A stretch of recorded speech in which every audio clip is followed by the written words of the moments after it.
What's up, man? It's your big brother K-Rino. Check it out. Um, Daniel Cameron's house of lies is starting to crumble around him.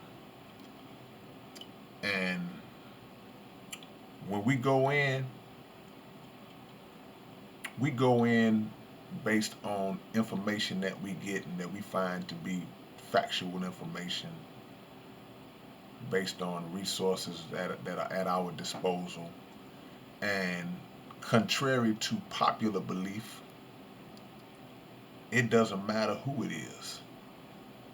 Doesn't matter if they're white, black, or otherwise. In this particular case, we have a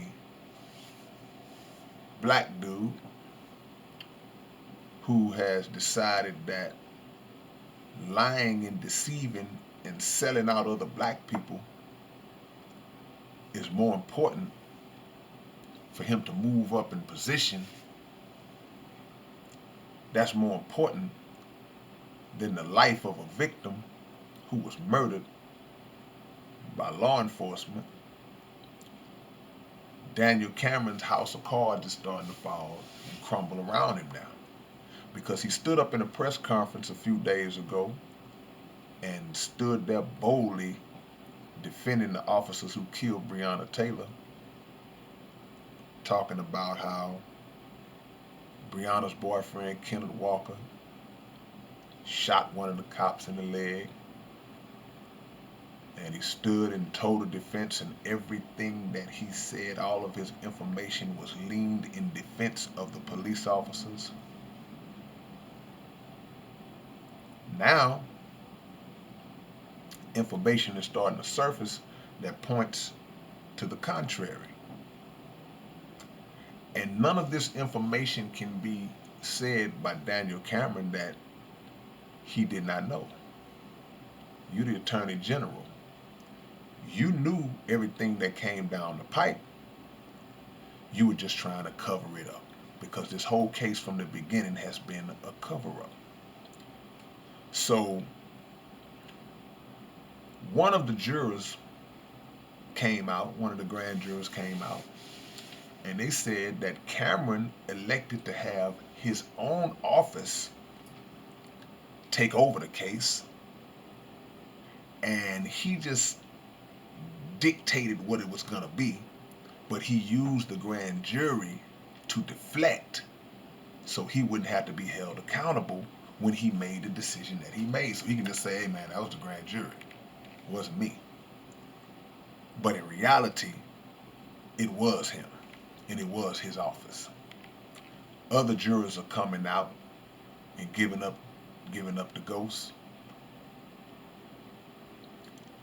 There's doubt whether or not Breonna Taylor's boyfriend Kenneth Walker was the shot that shot one of the officers in the leg. Daniel Cameron said unquestionably that it was.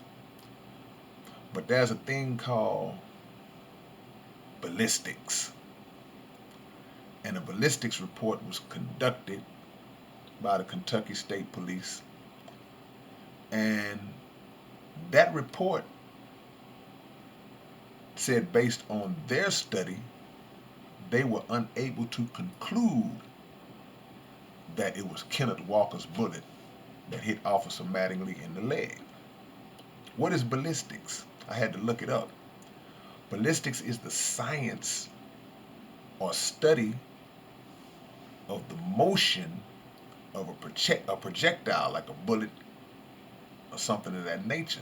It determines the trajectory. I knew what it was, but I couldn't word it like it is in the dictionary. So this is based on science, which you can't argue with science and mathematics. Leading to something else that Cameron said, that no, the shot could not have been a result of friendly fire.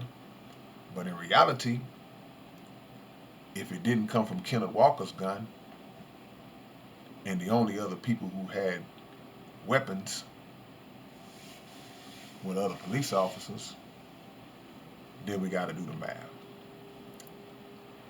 Also, there's video of procedural violations that took place at the crime scene. According to the rules and the policies, an officer who is involved in a crime scene is not to be allowed to be mingling all through the crime scene after the fact. But there's Officer Hankerson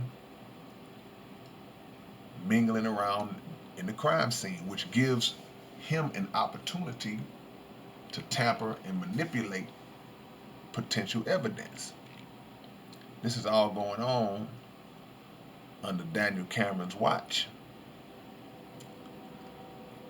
They had a witness who came out and said